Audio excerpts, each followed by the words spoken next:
เส้นทางที่เรือแล่นมานะครับจากท่าวังหลังพันนกก่อนที่จะลอดใต้สะพานพระราม 8ไปฝั่งพระนครนะครับก็จะเป็นพื้นที่ของเกาะรัตนโกสินทร์ก็เป็นย่านประวัติศาสตร์สถานที่ท่องเที่ยวศูนย์ราชการและสถานศึกษานะครับ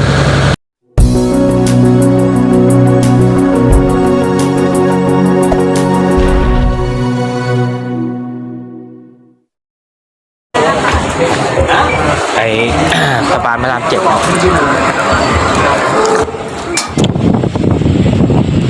สวัสดีครับอยู่กับม่อนจัง Channel ใน YouTube นะครับตอนนี้ผมอยู่ที่ท่าพานนกวังหลังนะครับ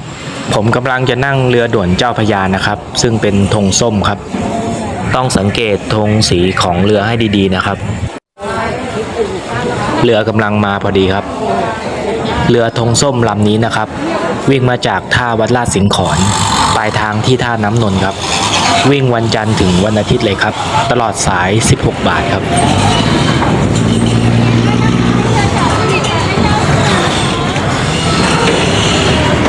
เดินลงเรือด้วยความระมัดระวังนะครับให้คนที่อยู่ภายในเรือนะครับเดินขึ้นมาก่อน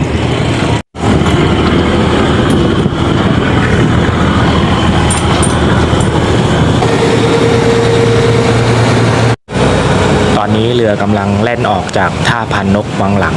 ที่เห็นนี่เป็นโรงพยาบาลศิริราชนะครับ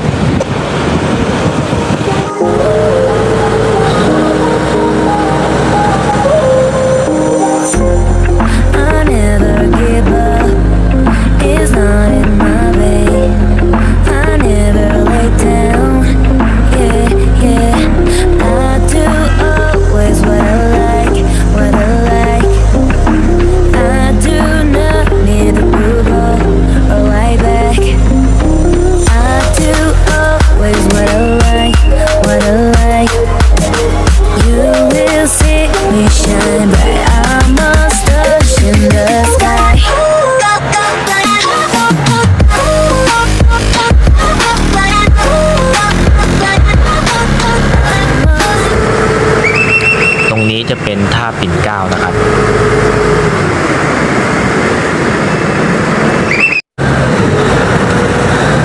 ท่าต่อไปจะเป็นท่าพระอาทิตย์ครับ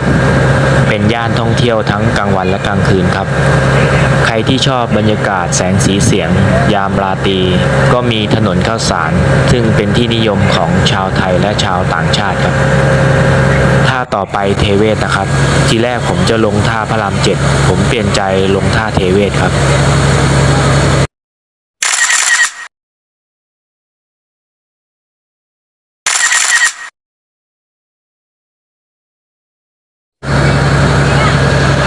เส้นทางที่เรือแล่นมานะครับจากท่าวังหลังพันนกก่อนที่จะลอดใต้สะพานพระราม 8ไปฝั่งพระนครนะครับก็จะเป็นพื้นที่ของเกาะรัตนโกสินทร์ก็เป็นย่านประวัติศาสตร์สถานที่ท่องเที่ยวศูนย์ราชการและสถานศึกษานะครับส่วนฝั่งตรงข้ามเกาะรัตนโกสินทร์ก็เป็นฝั่งธนบุรีก็เป็นย่านประวัติศาสตร์เช่นกันครับ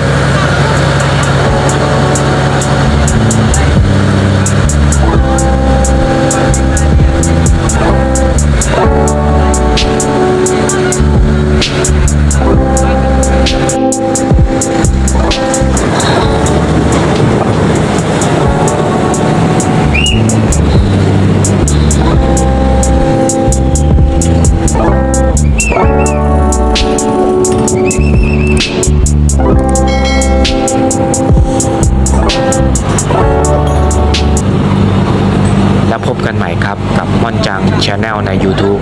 เก็บเรื่องราวดีๆในชีวิตมาฝากอย่าลืมกดไลค์และกดติดตามช่วยกันคอมเมนต์มาด้วยนะครับเพื่อเป็นกำลังใจในการทำคลิปต่อๆไปขอบคุณทุกท่านที่ติดตามสวัสดีครับ